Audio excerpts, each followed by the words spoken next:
ও বাছা বলি যে আপনারে হাই গো ছেলে জন্ম হয়েছে আপনার ঘরে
সংবাদ কহ বেগমকে অনতি বিলম্বে আমি অন্দর মহলে আসছি। জি যাব না।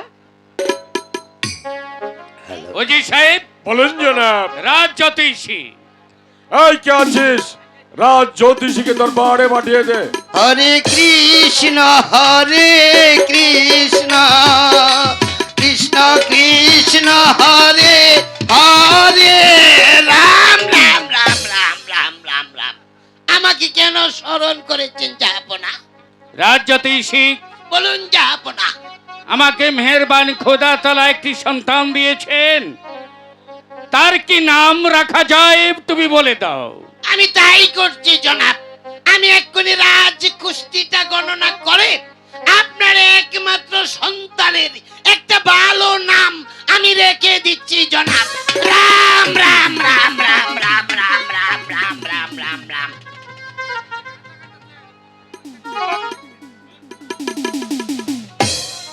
রাম রাম রাম রাম। ওগো মা ভগবতী, তুমি বিনে নাই কোনো গতি, তুমি করে দাও মা একাব্বর বাদশার সন্তানের একটা নামের সুগতি।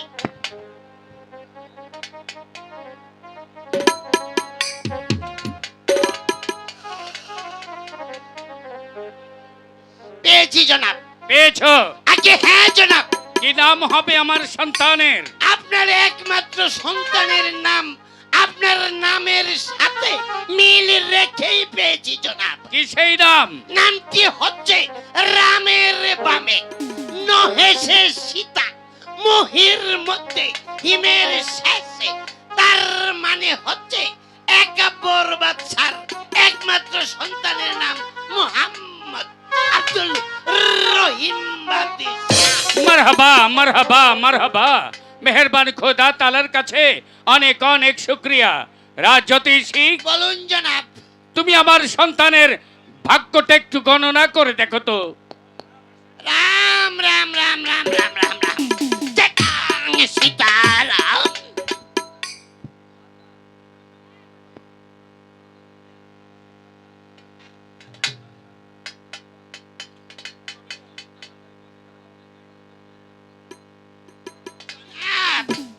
বলো।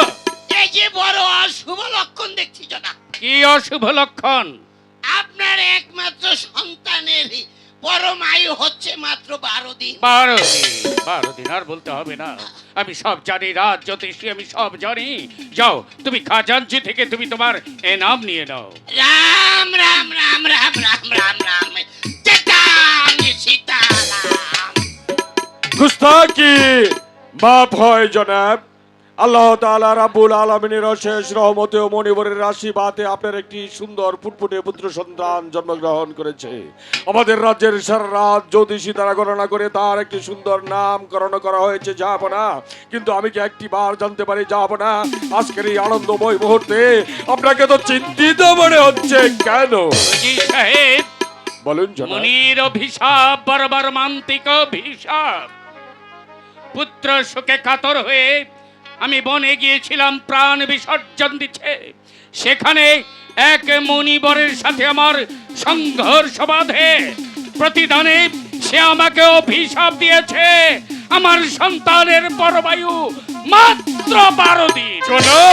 শুধু তাই নয়, আমি যদি আমার সন্তানের 12 দিন পূর্ণ হওয়া মাত্র 12 বছরের কোন যুবতী কন্যার সঙ্গে বিয়ে দিয়ে 12 বছরের জন্য নির্বাসনে পাঠাতে পারি, তাহলে আমার সন্তানের পরমায়ু হবে 112 বছর।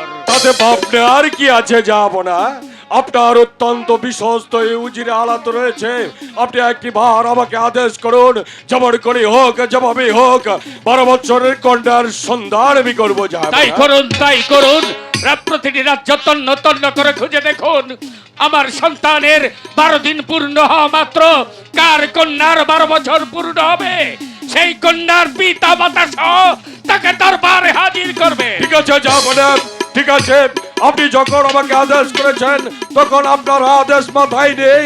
এই মুহূর্তে উল্কার মতো যদি যাবো বিলাসপুর রাজ্যের আনাচে কানাচে, তারপর রাজ্যের এ প্রান্ত থেকে অপর প্রান্ত পর্যন্ত, জীর্ণ কুটির থেকে রাজমহল পর্যন্ত তন্ন তন্ন করে খুঁজে দেখবো কার ঘরে রয়েছে 12 বছরের কন্যা। তারপর কন্যা এবং কন্যার পিতাকে রাজকীয় মর্যাদা দিয়ে রাজ দরবারে হাজির করবো। তাই করুন আল্লাহ, তাই করুন। আমি যাই দেখি আমিও সন্ধান করতে পারি কিনা।